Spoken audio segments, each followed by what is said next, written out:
मसाजोगचे नागरिक संतोष देशमुख यांच्या हत्या प्रकरणाच्या तपासासंदर्भात त्यासोबतच सुप्रिया सुळे यांच्या दौऱ्याच्या अनुषंगानं एक बैठक घेत आहेत, जी बैठक आज होणार आहे। पण या बैठकीमध्ये नेमकं कोणत्या मुद्द्यावरती चर्चा होणार आहे, कुठल्या प्रश्नावर चर्चा होणार आहे आणि सगळ्यात महत्त्वाचं म्हणजे ज्यावेळी मसाजोगच्या या नागरिकांनी बैठका घेतल्या त्यावेळी त्यांच्या एक नियोजनाची दिशा ठरली आहे की मोहना पुढच्या आंदोलनाची हाक याच बैठकातनं आलेली आहे। आता नेमकं या गावकऱ्यांना काय वाटतं, कशा अनुषंगानं ही बैठक होणार आहे, मला सांगा आता काय नेमकं या बैठकीमध्ये ठरणार आहे आणि ही बैठक कशासाठी आयोजित केली आहे? आमची बैठक वेळोवेळी आम्ही बैठक ग्रामस्थांचा सगळ्यांचा विचार घेऊनच पुढचं जे आंदोलन आम्हाला करायचं आहे त्या आंदोलनाच्या संदर्भात आम्ही पूर्ण ग्रामस्थांना परिसरातील लोकांना आम्ही विचारात घेतो आणि त्याच्यानंतर आम्ही आंदोलनाची दिशा ठरवतो। आंदोलनातले आमचे महत्त्वाचे मुख्य मुद्दे आज जवळपास 90 दिवस व्हायला लागले। कृष्णा आंधळेसारखा माणूस एक साधा आरोपी, तो जर समजा पोलीस प्रशासनाला सापडत नाही तर पोलीस प्रशासन करतंय काय? दुसरा मुद्दा सरकारी वकील नियुक्तीच्या संदर्भात आज 90 दिवसापासून नियुक्त करायला पण आणखी नाही सरकारी वकिलाची नियुक्ती नाही आणि सरकारी वकिलाची नियुक्ती नसल्यामुळं हे जे समजा SIT CIDचा जो तपास चालू आहे ह्या तपासात नेमकं काय चाललेलं आहे ह्याच्या संदर्भात आम्हाला काहीच कोणती गोष्ट माहिती होत नाही ना। बरं, कायदेशीर दृष्टीनं हे जे चार्जशीट दाखल होणार ते चार्जशीट व्यवस्थित दाखल होणं गरजेचं आहे। उद्या चार्जशीट जर कोर्टाला दाखल झालं आणि जर त्याच्यात काही जर त्रुटी राहिल्या तर उद्या ह्याच्यातले आरोपी सुटू शकतात। त्याच्यानंतरचा महत्त्वाचा मुद्दा जे समजा हे मेन आरोपींना पळून जाण्यासाठी ह्याच्यासाठी आर्थिक पुरवठ्यासाठी ह्याच्यासाठी जे काही जणांनी जी मदत केलेली त्या संदर्भातले CID SITकडं पोलीसकडं यंत्रणेकडं पूर्ण माहिती आहे। सगळी माहिती एवढी असूनही अद्यापही त्यांच्यावर कसल्याही प्रकारची कार्यवाही होत नाही। ही कार्यवाही होण्यासाठी आणि त्याच्यानंतर जे पुढचे जे समजा काही आमच्या गावकऱ्यांचे जे म्हणणे आहेत त्यांचे ऐकून घेऊन आम्हाला पुढचं जे आंदोलनाची दिशा जी ठरवायची त्याच्यासाठी ही आजची आम्ही बैठक ठेवलेली। त्याचप्रमाणे आता उद्याच्याला सुप्रिया सुळे येणार आहेत म्हणून आमच्याकडे दौरा म्हणजे पोलीस ह्याच्याकडं प्रशासनाकडे दौरा आलेला आहे। 9 वाजता उद्या इथं सुप्रिया सुळे येणार आहेत। तर सुप्रिया सुळेचं काय म्हणणं येतं आहे काय काय नाही आम्ही त्यांच्याबरोबर यथा मांडणार आहेत। आणि सगळ्यात महत्त्वाचा मुद्दा या संदर्भात बावनकुळे साहेबांनी जी समजा मुंडे साहेबाची आणि धससाहेबाची अण्णाची जी बैठक घडवून आणली, आमचं म्हणणं एकच होतं बावनकुळे साहेबांना। बावनकुळे साहेब हे एका राष्ट्रीय पक्षाचे सगळ्यात जो आज भारतात मानण्यापेक्षा जगातला सगळ्यात मोठा पक्ष आहे त्या पक्षाचे प्रदेशाध्यक्ष आहेत। प्रदेशाध्यक्ष असताना त्यांचं एक नैतिक कर्तव्य होतं की इथं मसाजोगमधलं एवढे समजा एक मोठा प्रकार घडलेला आहे आणि या ठिकाणी येऊन कुटुंबाला भेटून ह्याच्यातून नेमका काय प्रकार आहे हा त्यांना समजून घेणं गरजेचं होतं। आणि ते समजून घेऊन जर समजा कुटुंबाची व्यथा जर त्यांना जर ऐकून घेतली असती आणि जर नंतर त्यांना जर ह्या गोष्टी केल्या असती तर आम्हाला त्याचं काही वाटलं नसतं। परंतु बावनकुळे साहेबांनी एकच केलं, त्यांना तिथं बोलून नेमकं त्यांना काय साध्य करायचं होतं हे त्यांना अद्यापही कसल्या प्रकारचं या बाबतीत कळालेलं नाही। आम्हाला या प्रकरणात कसल्या प्रकारचं राजकारण करायचं नाही। आम्ही पहिल्या दिवसापासूनही तेच सांगतो, कोण कोणत्या पक्षाचा काय नाही ह्याच्याशी आम्हाला काही घेणं नाही। या ठिकाणी येणारी सर्व जनता ही 18 पगड जातीची सगळे राजकीय पक्ष सामाजिक संघटना सगळ्या इथं येतात, आम्हाला भेटतात आणि आमच्या ह्या प्रकरणात प्रत्येकजण आम्हाला सहकार्य करतं आहे। त्याच्यामुळे जर कुणी जर म्हणत असेल की या ठिकाणी समजा जातीवाद किंवा राजकीय हस्तक्षेप तर हा कोणताही राजकीय हस्तक्षेप नाही किंवा काहीच नाही।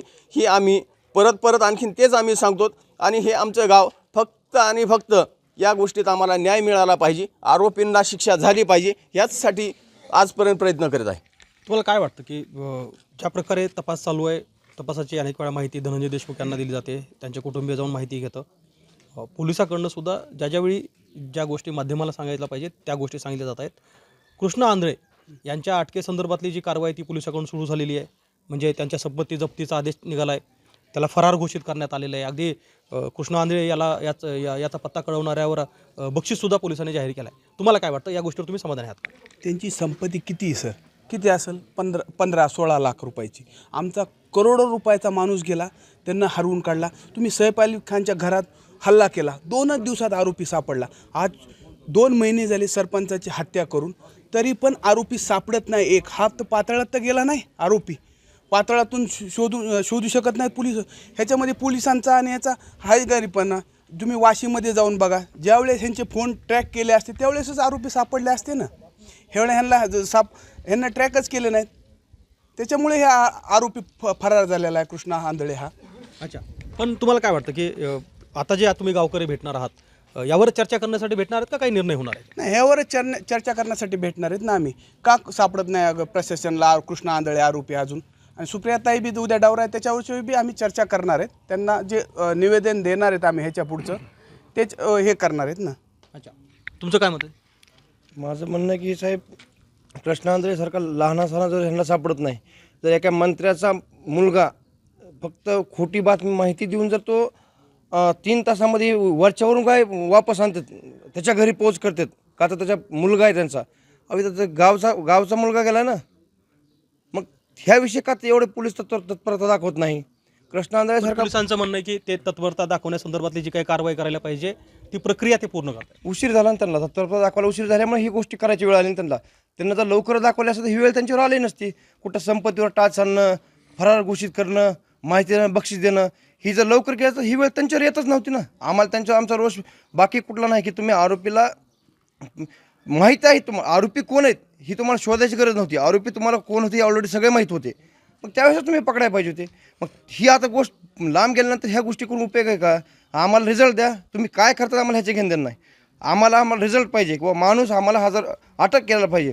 आज 2 महिने होऊन गेले, एक साधा माणूस आरोपी सापडत नाही आणि तुम्ही सांगता का आम्ही हे केलं, आम्ही ते केलं, आम्ही संपत्तीवर टाच आणलो होतं, आम्ही कुठं बक्षीस जाहीर केलं होतं का? हे तुमचा नाकर्ता झाला म्हणून तुम्हाला ही गोष्ट करायची वेळ आली ना. तुम्ही ह्या गोष्टी आधीच माहीत असतात. असं नाही किंवा खून कुणी केला आहे ही माहीत जर नसतं तुम्हाला तर साहजिक आम्ही म्हणू शकतो खून केला माहीत नाही म्हणून त्यांना आरोपी आधी शोधायचे होते, नंतर त्यांना आरोपी पकडायचे होते. खून कुणी केला ही त्यांना माहिती आहे, आरोपी कोण आहेत ही त्यांना माहिती आहे, तरी बी ते आरोपी फरार होतं म्हणजे ह्याचं म्हणायचं काय मग? पण मग तुम्ही याच्याकडे कसं बघता की इकडे बावनकुळे साहेब सांगतात की सुरेश धस आणि धनंजय मुंडेंची भेट झाली, ती भेट 4.5 तासाची होती, तर या भेटीमध्ये नेमकी काय चर्चा झाली असेल तुम्हाला वाटतं? भेटीत काय चर्चा झाली ही त्यांची तत्परता त्या दोघांची भेट घडून किंवा त्यांच्या सरकारमध्ये ह्या गोष्टीची जी ही व्हायला लागले किंवा त्यांचे सरकारमध्ये त्यांना असं वाटतं की बाबा आपल्या सरकारमध्ये जी विरोधकांना भांडायला पाहिजे ते आपल्याला भांडण व्हायले, हे त्यांचं कुठं मिटवायचं त्यांचं समजा कर्तव्य म्हणून ते करालेत. पण त्यांचं हे कर्तव्य की बाबा एक चांगला माणूस, गावचा सरपंच, गावचा लेख एवढा ह्यांना क्रूर ह्यांना मारला आहे. मग त्याच गोष्टीमध्ये त्यांना आरोपी पकडण्यासाठी ही गोष्टी भेट जे घडून आणतात त्याच्यामध्ये बी ह्यांना लक्ष घालून ह्या गोष्टी त्यांना करायला पाहिजे. का तर ते ज्या पक्षाच्या मुख्यमंत्री असतील किंवा त्यांच्याकडे जे गृहमंत्री त्या पक्षाचे ते प्रदेशाध्यक्ष आहेत, म्हणजे त्यांचे सगळ्यांचे ते बॉस आहेत प्रदेशाध्यक्ष म्हणजे.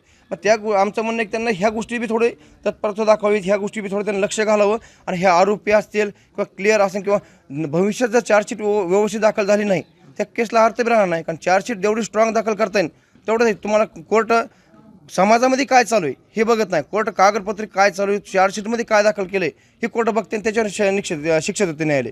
त्यामुळे तुम्ही ठीक आहे तुमची भेट घेऊन आणली, तुम्ही काय केलं पण आमचं इथून पुढे असं म्हणणं आहे की तुम्ही ह्या प्रकरणात थोडं लक्ष देऊन चार्जशीट जेवढी व्यवस्थित किंवा जी खरी तीच तुम्ही आणा. आम्हाला असं म्हणायचं नाही की तुम्ही खोटे माणसं ह्याच्यात घाला, आम्ही म्हणतो जी आहे ती खरं घाला, पण चार्जशीट दाखल करताना तुम्ही जी तत्पर भेट घेऊन आणण्यास दाखवलं तसेच ही चार्जशीट दाखल करताना ह्याच्यामध्ये काय काय तुम्ही करायलात किंवा काय नाही ह्या गोष्टी तुम्ही त्यावेळेस लक्ष द्या. आणि तुम्ही जर चार्जशीट व्यवस्थित दाखल केली किंवा स्ट्रॉंग दाखल केली तरच देशमुख कुटुंबाला न्याय मिळेल. नक्की. तुम्हाला काय वाटतं असं की सध्या जे काही चर्चा सुरू आहे, सुरेश धस आणि धनंजय मुंडे यांची भेट झाली, त्या भेटीमुळं सुरेश धस बॅकफूटवरती गेलेत किंवा चर्चा अशी पण सुरू आहे की या प्रकरणावर त्याचा काही परिणाम होईल का? संतोष देशमुख हे भाजपचे बूथप्रमुख होते आणि भाजपचे त्यांनी निस्वार्थीपणे काम केलेलं आहे आणि बावनकुळे साहेब हे भाजपचे प्रदेशाध्यक्ष आहेत. शरद पवार साहेबासारखा शरीर प्रकृती साथ देत नसताना सुद्धा ते या ठिकाणी येऊन एक 2.5 ते 3 तास लोकांची व्यथा त्यांना जाणून घेतली. पण बावनकुळे साहेबांना या ठिकाणी यावंसं वाटलं नाही आणि इथं न येता बावनकुळे साहेबांना धनंजय मुंडे आणि सुरेश धस यांची भेट घालून दिली. मग कुठंतरी ह्या संतोष देशमुख या प्रकरणाला कुठंतरी हे करण्याचा प्रयत्न चालू आहे का असं आम्हाला वाटतं.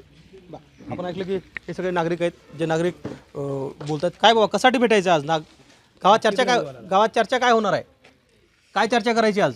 न्याय मागायचा सरपंचाच्या घटनेला. बरं, अजून न्याय मिळाला नाही आणि आमचा सुरेश धस अण्णावर आमच्या गावाचा पूर्ण विश्वास आहे. यांनी जरी षडयंत्र रचलं त्यांच्यावर सुरेश धस साहेबावर तरी आमचं गाव त्यांच्या पाठीशीच आहे, धस साहेबाच्या. अच्छा.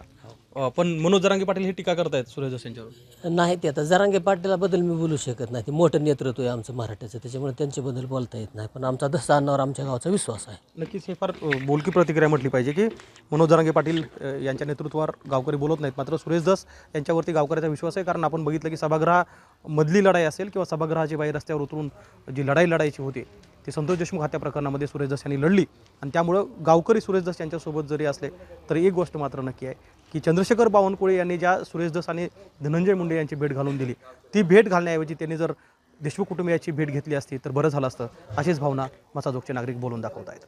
कॅमेरामन प्रमोद जोशीसह गोविंद शेळके, एबीपी माझा, मसाजोग, बीड. एबीपी माझा, उघडा डोळे बघा नीट.